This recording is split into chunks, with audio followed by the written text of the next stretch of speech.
సంస్కారవంతములు వాళ్ళ జీవితం. ఎందుకంటే తెల్లవారి లేస్తే వాళ్ళు అన్నయ్యకి, తమ్ముడికి, తండ్రికి, తల్లికి ఎప్పుడు కష్టంలో పంచుకుంటూ ప్రేమ పంచుతూ అలాగే ఉంటుంది వాళ్ళ స్వభావం. ఎంత కోట్లకి పడగలెత్తిన ఇంటికి ఆమె కోడలుగా వెళ్ళనివ్వండి, ఎంత నిరుపేదవాడు అన్నదమ్ముడు కానివ్వండి, ఆ ఇంట్లో శుభకార్యం జరుగుతుంటే ముందు పరిగెత్తికొచ్చేది ఎవరంటే అక్క చెల్లెలే వస్తుంది. తాను అన్ని నగలు పెట్టుకుంటే వదిన చిన్నపుచ్చుకుంటుందని, తాను పట్టు చీర కట్టుకుంటే వదిన చిన్నపుచ్చుకుంటుందని అవి తెచ్చుకోకుండా కట్టుకోకుండా తాను కూడా నూలు చీర కట్టుకుని వదినతో పాటు తిరిగి అన్నదమ్ముడి వెనకాతలే కూర్చొని హారతి పళ్ళెం పట్టి 11 రూపాయలు వేస్తే కనకాభిషేకం చేసినట్టుగా మడత పెట్టి బొడ్డులో పెట్టుకొని అన్నయ్య పెట్టిన 30 రూపాయల చీర కట్టుకుని నమస్కారం పెట్టి వెళ్ళి మా అన్నయ్య పెట్టిన చీర అని 10,000 మందికి చూపించగలిగిన ఉత్తమ సంస్కారము ఆడపిల్లకి పుట్టుకతో వస్తుంది. అందుకు ఆమెని ప్రత్యేకంగా గురువు దగ్గరికి పంపలేదు. కానీ ఆమె కూడా జీవితంలో సౌభాగ్యాన్ని ఉన్నతిని పొందాలి అంటే వశవర్తి కావాలి, ఒకరికి వశపడి ఉండాలి. ఎవరికి వశపడాలి అంటే ఒక బుద్ధిహీనుడికి అని శాస్త్రాలు ఊహ చెయ్యలేదు. ఆయన గురువు దగ్గర మంచి మాటలు నేర్చుకున్నవాడు సంస్కారవంతుడు అని ఊహ చేశాయి. కాబట్టి భర్తని గురువుగా స్వీకరించి ఆయనకు ఆమె వశవర్తి అయింది, ఆయన గురువుకు వశవర్తి అయ్యాడు. ఇప్పుడు వీళ్ళిద్దరినీ ఒక బంధంతో కలపాలి, ఒక సంస్కారంతో కలపాలి. ఏ సంస్కారంతో కలపాలి? ఏ సంస్కారము చేత జీవితాంత వశవర్తిని చెయ్యాలి? ఏ సంస్కారము చేత గురువు చెప్పిన మాటలతో భార్యని ఉద్ధరించుకోగలిగిన ప్రజ్ఞాశాలిగా పురుషుణ్ణి తీర్చిదిద్దాలి? ఏ బంధము చేత, ఏ సంస్కారము చేత వీళ్ళిద్దరినీ ముందుకు నడిపించాలి అంటే అది వివాహ సంస్కారం. అందుకని వివాహానికి అంత వైశిష్ట్యం వచ్చింది, అంత గొప్పదైంది వివాహ సంస్కారం.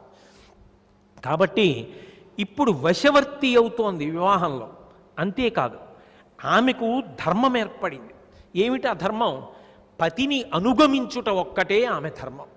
మీరు ఎప్పుడూ ఒక మాట బాగా జ్ఞాపకం పెట్టుకోవాలి. ఏ కథలు చదివినా మీకు తేలికగా అర్థమవుతాయేమో కానీ పతివ్రతల కథలు చదివితే ఎవరికైనా చికాకేస్తుంది. నేను ఉన్న మాట చెప్తున్నా. ఎందుకనో చెప్పనా?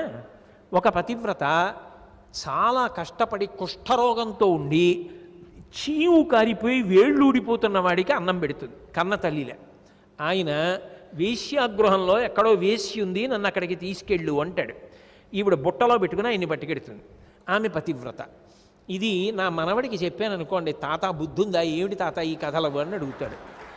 కానీ మీరు దాన్ని జాగ్రత్తగా అర్థం చేసుకోవాలి. ధర్మము అన్న మాటకు అర్థం ఏమిటో తెలుసా? నా వైపు నుండి నేను చెయ్యవలసినది. నా ధర్మం అవతల వారి బట్టి మారదు. ధర్మం అంటే నా వైపు నుండి చెయ్యవలసినది. తండ్రిని సేవించవలెనో, మా నాన్నగారు ఆస్తిలో నాకు 10,000 తక్కువ ఇచ్చారండి కాబట్టి నేను ఆయన్ని పిలవను అనడానికి వీల్లేదు. కొడుకుగా నీ ధర్మం నువ్వు చెయ్యాలి. ఉద్యోగిగా నువ్వు చెయ్యవలసింది నువ్వు చెయ్యాలి. భర్తగా నేను చెయ్యవలసింది చెయ్యాలి. తండ్రిగా నేను చెయ్యవలసింది చెయ్యాలి. కొడుకుగా వాడు నా మాట వినకపోతే నాకు సంబంధం లేదు, నా ధర్మం నీ చేశానా లేదా. అందుకే ధర్మము కర్తవ్యం, ధర్మము శాంతికారకము. నేను చెయ్యవలసింది చేశానా లేదా, అయిపోయిందంతే అక్కడతో. కర్తవ్యం దైవమాన్నికం. వచ్చాడు మహానుభావుడు విశ్వామిత్రుడు, లేపాడు. రామా తెల్లవారుతోందయా, కౌసల్యా సుప్రజా రామ పూర్వా సంధ్యా ప్రవర్తతే ఉత్తిష్ట నరశార్తూల కర్తవ్యం దైవమాన్నికం. లేవయా, సంధ్యావందనం చేయి. చేయకపోతే గుండెలు బాదుకోడు విశ్వామిత్రుడు. మళ్ళీ మధ్యాహ్నం చెప్తాడు, మళ్ళీ సాయంకాలం చెప్తాడు, దగ్గర ఉన్ననాళ్ళు చెప్తాడు. ఎప్పుడూ రాముడు సంధ్యావందనం చేయకపోతే తాను అలా నవ్వుతూ తన సంధ్యావందనం తాను చేసుకుని అందరు కౌసల్యా సుప్రజా రామ పూర్వా సంధ్యా ప్రవర్తతే ఉత్తిష్ట నరశార్తూల కర్తవ్యం దైవమాన్నికం. లేవయా, సంధ్యావందనం చేయి. చేయకపోతే గుండెలు బాదుకోడు విశ్వామిత్రుడు. మళ్ళీ మధ్యాహ్నం చెప్తాడు, మళ్ళీ సాయంకాలం చెప్తాడు, దగ్గర ఉన్ననాళ్ళు చెప్తాడు. ఎప్పుడూ రాముడు సంధ్యావందనం చేయకపోతే తాను అలా నవ్వుతూ తన సంధ్యావందనం తాను చేసుకుని అందరికీ అదే చెప్తుంటాడు. తాను చెయ్యవలసింది తాను చెయ్యాలి. అవతలవాడు దాన్ని పట్టుకున్నాడా పట్టుకోలేదాతో తనకి సంబంధం ఉండదు. తాను చెయ్యవలసినది తను చేసేస్తే ధర్మం. అవతలవాడిని బట్టి చేస్తానండి అంటే ధర్మం కాదు.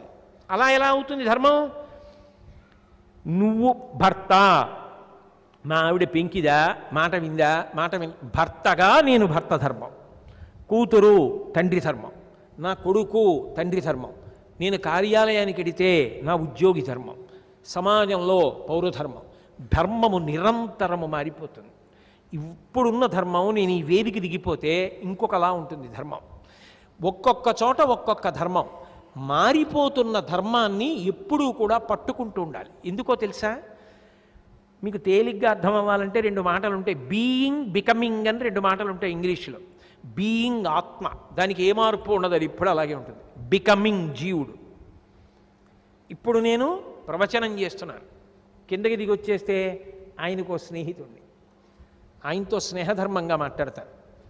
నా భార్య దగ్గర భర్తృధర్మంతో మాట్లాడతాను, ఆ అమ్మాయి దగ్గర పితృధర్మంతో మాట్లాడతాను, కూతురుగా చూస్తాను. కాబట్టి ఎవరి దగ్గరికి వెళ్ళి నిలబడితే అక్కడ మారిపోతూ ఉంటాను.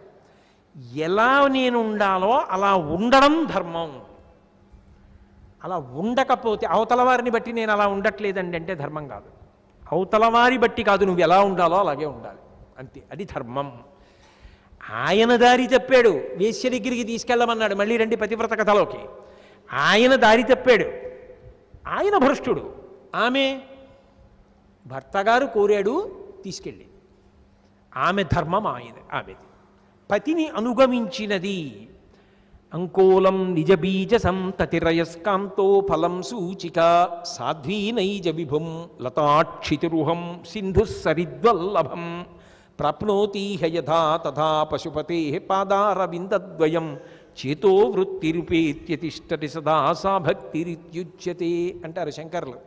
సాధ్వీ నైజ విభుం, భర్తని అనుగమిస్తుంది భార్య. ఇప్పుడు ఆమెకు ప్రత్యేకంగా యజ్ఞము, యాగము, పురాణ పఠనము ఇవి ఉన్నాయా లేవా అన్నదానితో సంబంధం లేదు. ఆమె రామనామం రాసుకుంది. ఎప్పుడు రాసింది?